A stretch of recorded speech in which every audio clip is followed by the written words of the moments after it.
I remember nilipelekwa to a certain room and then guy was too frank with me, akanishow Buddha na hiyo lugha hiyo kizungu broken like wewe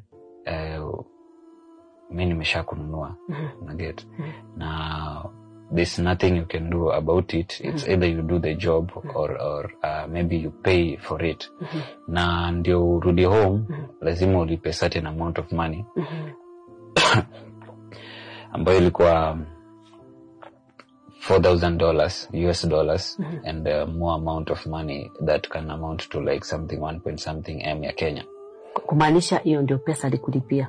So aligaramika, hiyo aligaramika ndio uende huko. Yeah, aligaramika, walikuwa na claim aligaramika such amount of money ndio nifike huko. Na wewe bado ulikuwa umelipia? Bado pia mimi nilikuwa nimelipia. Nikashindwa nimelipa kujua kuna bado umeninunua outcomes. Una get.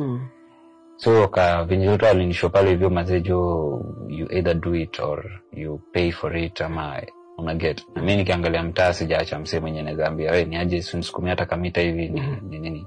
Ya kuna msee anaweza fikisha hata 100 G's at the moment. Nikasema instead ya mimi kusumbua my family to kunini kuchanga hizo pesa ni nini na mashida wako nazo home, nikasema let me try to adapt to find a way out of it because after all nikikuwa mrude inaonekana hapa hivi naweza lose my life. So mimi sikuwa nafanya hii job like to get money. Nilikuwa nafanya hii job to get a way to come back home. Ndio nitafute other ways za ku earn.